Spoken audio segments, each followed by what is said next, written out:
The golden rule: do to others as you would have them do to you, or expressed another way, love your neighbor as yourself. These are ideas that are expressed in the Bible. It is also a Confucian idea. The way Confucius put it was, you should not do to others what you don't want them to do to you, and vice versa. A lot of people in the United States of America say they believe in the golden rule. And it's a good thing they tell you they believe in it, because you might not know otherwise. This is obvious in many aspects of life, but one area in particular is work. A lot of people seem to think that they can separate business decisions from moral ideas.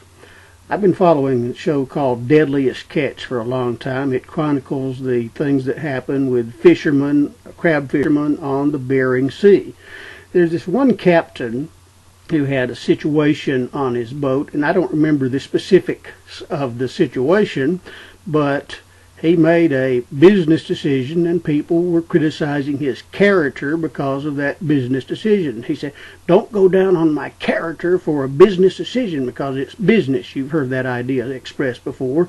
Business is business. People think when it comes to basic moral principles like the golden rule that they get a pass when it comes to the workplace, that they get a pass when it comes to business, that business is business, and in the interest of the business, you can treat people any way you want to treat them. I see this all the time, and all kinds of bitching and complaining from business people on the internet. Sometimes it'll be because some accident or some problem came along at work resulting in some injury, and they're online bitching and asking questions about, should I be responsible for this? Do we really have to pay for that? And all of that garbage. People really do have it in their heads that they can separate morality from business. That's kind of the American way. It seems to be what the majority of the people believe. I'll never forget, I was taking a college-level business course online. I think it was business ethics. Definitely it dealt with a lot of legal issues, but also some ethical issues.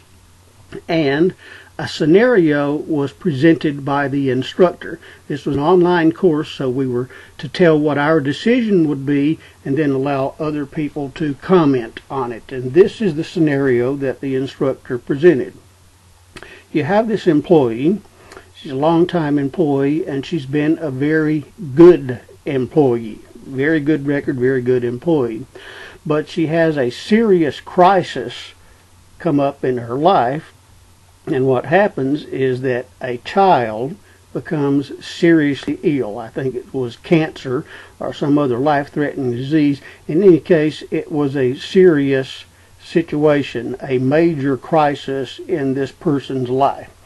And under the stress, the extreme stress of having a child who was deathly ill, this person ended up taking some money from the business. So the instructor wanted to know, how would you handle this? Well, the reaction of most people was very predictable. It was this. You know, it was absolute cruelty. This person has to go. They have to be prosecuted. I took a more moderate approach, and a lot of people didn't like it. After thinking this situation through a bit, I reached a decision as to how I would handle probably this kind of situation. And it involved that this person would be suspended without pay for about 2 weeks, and that on her return we'd have to discuss some things about altering job responsibilities to limit her access to certain things, and then we'd go on from there. Well, the response was predictable.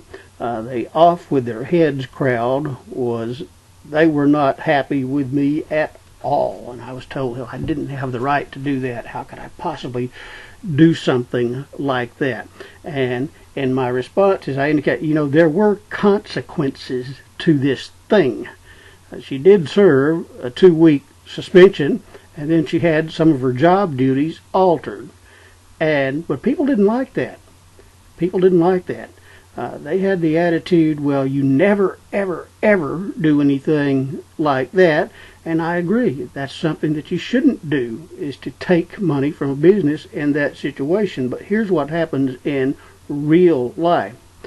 Moral certitude is very, very easy if you're just kind of skating through life and don't have any serious problems. Moral certitude, to say what you absolutely would not do, is very easy in that situation.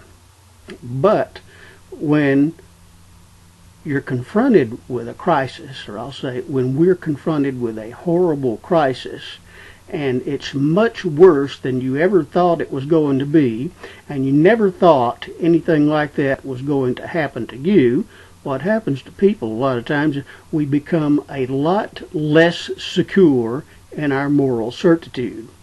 Be very careful about saying that you would never, ever, ever do a particular thing. If you've had an easy life, you can say that. But if you've ever had to deal with a major crisis, you might not feel that way. People tend to think that when it happens to them, it's okay to break the rules, but if somebody else does it, that's a whole different situation. So my approach was fairly moderate. I wanted to give this person a 2-week suspension, then alter some job duties, and then, talk about a way to go forward. And beyond that, we might also have to look at some ways to figure out how we could help in this situation, rather than just destroying her life completely. You make a decision to cut off somebody's livelihood, that's a very, very serious decision, and it has major consequences in their life.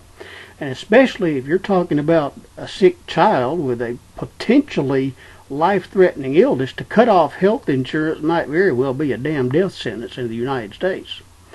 Our actions do have consequences. It's like throwing a rock in a pond, and there are ripple effects, and because you did this, other things are going to happen, and all kinds of horrible things are going to happen.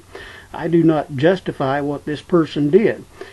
People would say, well, she should have come forward and asked for help. Yes, she should have, but why didn't she do that? Well, my attitude about that was that if she didn't feel that she could come and talk to me about this situation, then that is my fault. Because I don't want people to be uncomfortable with the work environment, or uncomfortable working for me, or have to feel that they're under horrible stress and have to work under threat all the time. Try very hard not to do that. If they're under stress, it's because I'm under stress, and they're going to know exactly why, and we're going to have to try to work together to figure out what the situation is. So I chose this moderate approach, and it really, really angered some people. Now, once again, I'm not saying that what she did was right, but in a sense, it is understandable. A sick child with life-threatening disease, never ever thought that was going to happen, and it was worse than she possibly imagined, and she cracked under the pressure and did something wrong. Well, there do have to be some consequences for that, and this suspension without pay is a consequence. This possibly altering job duties, that is a consequence. But you have to be very, very careful, or at least I think you do, when it comes to doing something that's going to absolutely wreck another person's life, and not only their life, it's going to wreck other people's lives as well. And in the case of a very sick child, it could well be a damn death sentence. So my preference is to try to work through problems and figure out a way to be able to continue to work together. And yeah, there would be likely a trust issue for a while. Hopefully trust could be rebuilt over time. But my decision in that situation, given the information, was to show some mercy. People absolutely did not like that. Well, I'll say it again. If you're going to say that you believe in the golden rule, if you're going to call yourself a Christian man or woman and say you believe in loving your neighbor as yourself, then you got to put yourself in that situation and think, how would I want to be dealt with if that were me? And don't ever say that it couldn't be you. You don't really know until you face some of these severely stressful situations that you never expected before. It's hard to really be sure what you would do in a situation like that. Managers, supervisors, and especially CEOs and business owners, if they want to claim to believe in the golden rule, if they want to claim to be a Christian man or woman, then they have to consider others as themselves. Otherwise, they're a damn hypocrite. Managers, supervisors, business owners need to do a lot better job of explaining why they do the things they do and why they act the way they act. Because you're not excused, because it's a business situation, to just treat people any way that you want to treat them. If you do that in a business situation, you're a hypocrite. I think that problems should be attempted to be worked through. I'm not saying that nobody should ever lose their job, because there are some situations that just cannot be worked out. There are some people that are just completely unsuitable, and there's no way to fix that. And in that case, separations do have to happen. But remember, we're talking about a good employee with a solid record, and she faced a severe crisis in her life. So that was my choice, was to be moderate. And you know what? When she comes back to work, then we're going to have to talk about maybe what we could do to help in that situation. Now, I know there are people out there that say, that's not your responsibility, isn't it? You're familiar with the story The Christmas Carol, by Charles Dickens, and how Scrooge was just this cruel business person who just treated people horribly. And when he goes through this experience, at the end of it, I think Marley said to him at some point that humanity was my business, and it should be the business of everyone. People in a position of leadership or authority do bear the greater responsibility for what happens in the workplace. Yes, corrective measures do need to be taken at times, but those measures should be corrective in nature. You shouldn't destroy the employment relationship if you don't have to, if there's a way to get around that and still meet the needs of the business. People shouldn't be so quick to pull the trigger.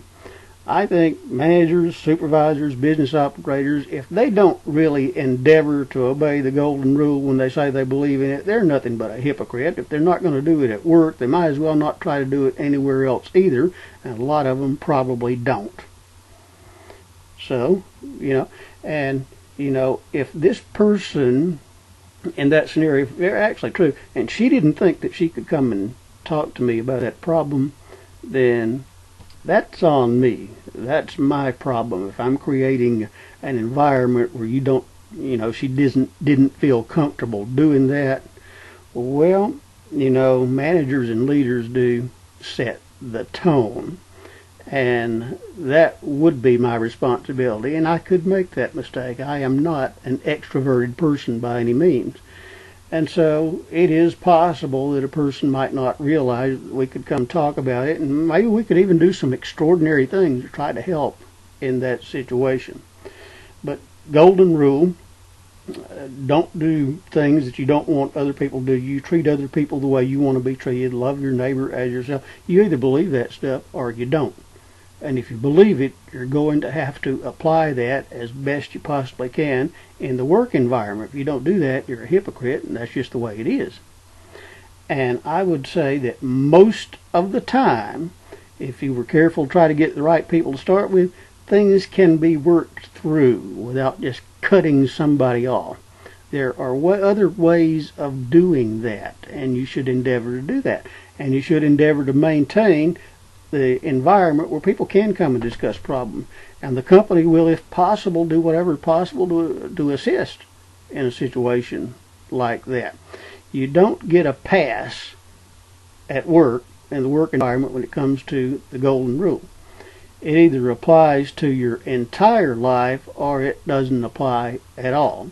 I'm not suggesting that anybody can do it perfectly, but what I am saying is that we all have an obligation to try to live that way, to do our best to live that way.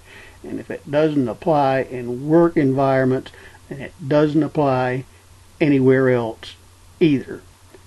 You think about that.